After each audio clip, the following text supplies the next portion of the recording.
Comment je me ressens bien, avec des interrogations et des choses sur lesquelles je dois me reposer, me repencher et me projeter. Plutôt bien, je dirais, avec le sourire, et le mot que je viens d'écrire qui témoigne, c'était bienveillance, et je trouve que c'est l'élément clé de cet atelier.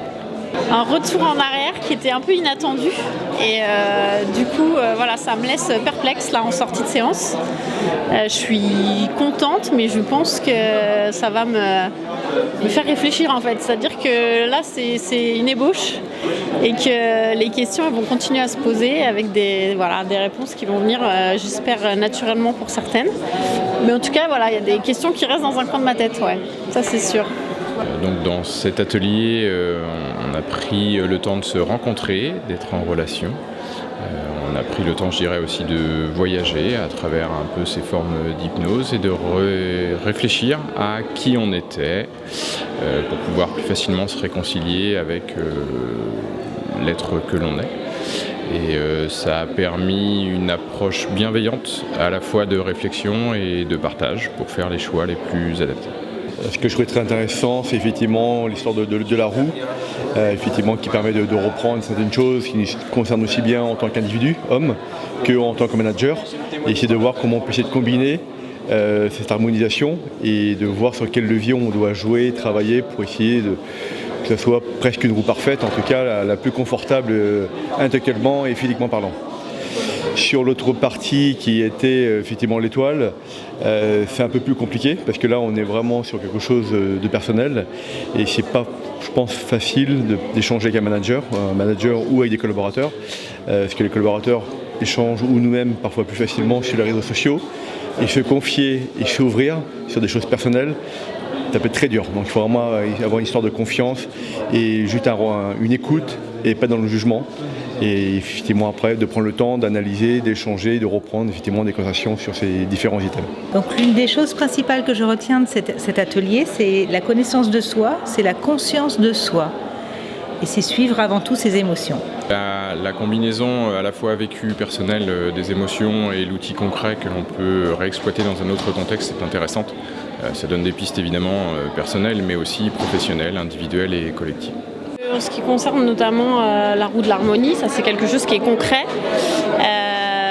Donc déjà le faire pour soi, c'est voilà, ça met en exergue certains points aussi auxquels on ne pense pas forcément, là où mettre l'accent, là où être vigilant.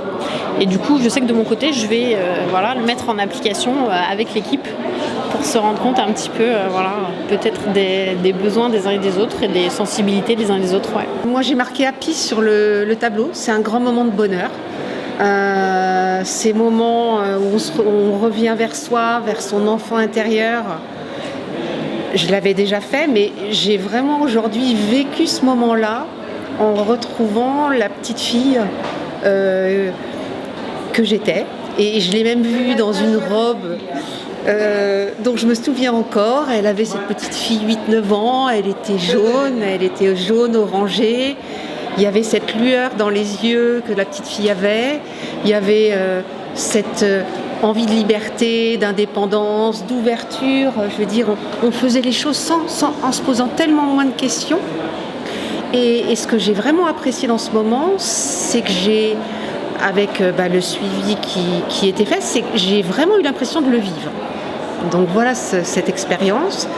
Et ce que vraiment je retire, que je trouve super, c'est de repartir avec des pépites dont on a l'habitude au CJD, avec cette roue, je dirais, qu'on peut soi-même établir, la roue de l'harmonie, voilà, ou qu'on peut même, je dirais, moi je travaille en solo, hein, je fais du recrutement, donc je travaille plutôt de façon indépendante, mais que ce soit avec d'autres consultants avec qui je travaille, ou on travaille en équipe, ou que ce soit même dans la famille, je trouve que ces outils-là, avec son compagnon, son conjoint, on peut essayer de se dire, tiens, on va chacun remplir notre roue de l'harmonie et se demander où on en est, quoi.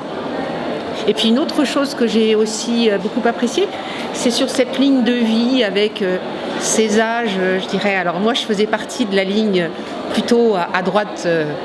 J'étais encore dans les 56, mais je suis pas loin de partir. Et j'ai revécu des moments, notamment au moment de la quarantaine, où moi j'ai complètement changé de métier, j'étais dans le marketing, la com, et je suis allée vers les RH. Et j'ai bien senti, je trouvais que les explications étaient bonnes, parce qu'à chaque étape, c'est les cycles qu'on a tous à passer, mais tous d'âges différents dans le groupe. Voilà, c'était vraiment pour tout le monde cet atelier, et je pense que tout le monde, d'ailleurs le tableau, je l'emmènerai bien chez moi, parce qu'il est rempli de... il est magnifique, et les mots, les couleurs, c'est tout ce qui ressort de l'atelier, quoi. Par rapport à la centration, donc là moi j'ai eu effectivement j'aurais l'occasion de revenir effectivement sur des espaces-temps en fait qui m'étaient chers, et je me suis rendu compte qu'il y avait on va dire des petites choses simples que j'avais perdues de vue, et ça m'a fait du bien de me reconnecter à ça.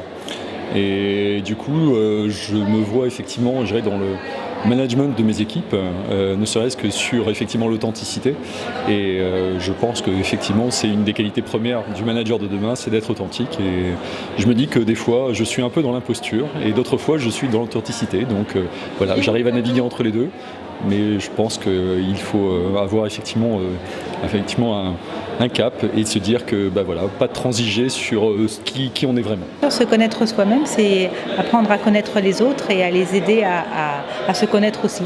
Il faut qu'on soit, pour donner effectivement une direction et un sens au cap à donner, il faut savoir où on va.